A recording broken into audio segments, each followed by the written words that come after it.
If there is one thing this journey has taught me, it is this: the deliverance I was looking for was not the deliverance I found. When all of this started, I was looking for somebody to cast something out. I was looking for the prayer. I was looking for the minister. I was looking for the prophet. I was looking for the intercessor. I was looking for the person who would lay hands on me and make it all stop. And I don't say that to criticize anyone. I understand why people seek deliverance. I did. I was desperate. When you're suffering, you'll go anywhere if you think somebody has an answer. I went to pastors. I went to intercessors. I went to deliverance ministers. I went to people who said they could see. I went to people who said they could hear. I went to people who said they had authority. I went because I wanted freedom. And every time I went, I would leave hopeful. Sometimes I would experience relief. Sometimes there would be peace. Sometimes there would be breakthrough. But then the affliction would return. And every time it returned, I would ask the same question: what am I missing?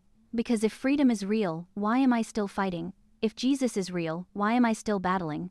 If the cross is finished, why am I still struggling? Those questions stayed with me for years, and what I eventually discovered was something I never expected. The Lord was teaching me that deliverance is not simply about getting something out.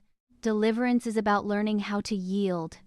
That revelation changed everything, because I had spent years fighting fear, fighting torment, fighting rejection, fighting abandonment, fighting confusion, fighting darkness, fighting accusations, fighting affliction, fighting everything. And the harder I fought, the more exhausted I became. Then the Lord began teaching me something different. He began teaching me who He is. Not what He could do, who He is. There is a difference.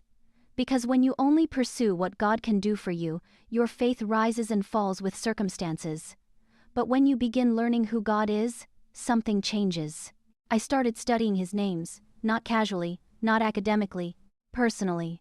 El Roi, the God who sees; El Shaddai, God Almighty; El Elyon, the Most High God; Jehovah Jireh, the Lord who provides; Jehovah Rapha, the Lord who heals; Yehovah Nisi, the Lord my banner; Yehovah Tzidkenu, the Lord our righteousness; Emmanuel, God with us; Yeshua HaMashiach, Jesus the Messiah.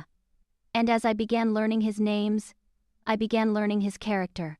And as I learned His character, I started trusting Him. And as I started trusting Him, fear began losing its grip. Not overnight, but steadily, because every time the affliction came, I would find myself saying, God is still God. God is still on the throne. God still has authority. God still sees. God still knows. God has not left. God has not abandoned me. And that became my anchor. Then, something else happened. I began understanding that much of what I was doing was still rooted in fear. I was sleeping with the Bible playing. I was sleeping with worship music playing. I was constantly looking for another prayer, another revelation, another answer, another person, another ministry, another breakthrough. And then I realized something. I wasn't resting in God. I was trying to manage my fear.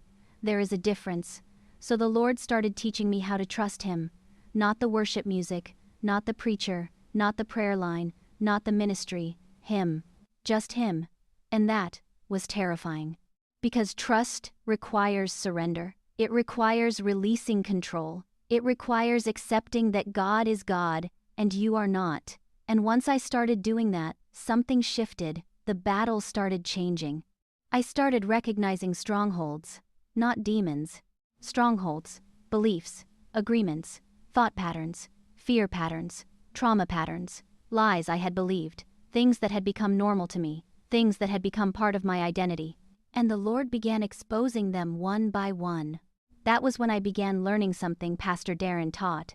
Strongholds are territories, territories built by agreement, and if agreement built them, agreement can tear them down.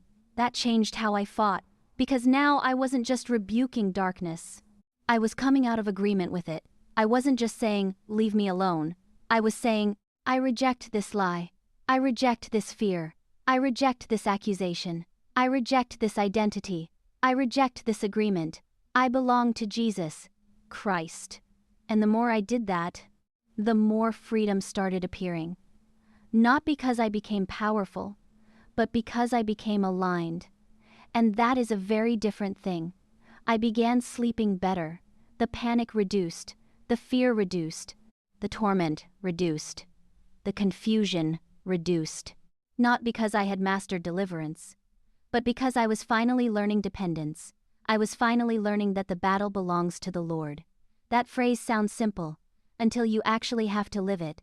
Because we all want control. We all want certainty. We all want answers. But God kept bringing me back to the same place.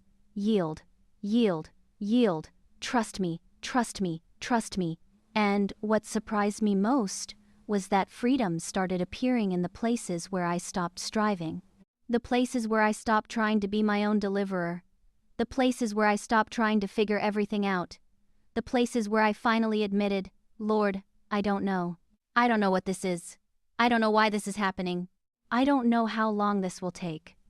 I don't know what you're doing, but I trust you. And that trust became more powerful than fear, more powerful than anxiety, more powerful than torment, more powerful than confusion. Because for the first time, I was not focusing on the darkness. I was focusing on the one who had authority over it.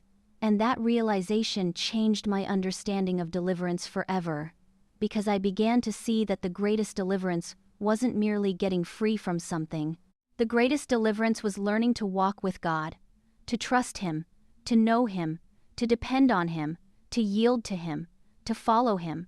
And that realization opened the door to the next part of my journey. Because once I stopped asking, how do I get free? I started asking a different question. Who is Jesus, really? And that question changed everything.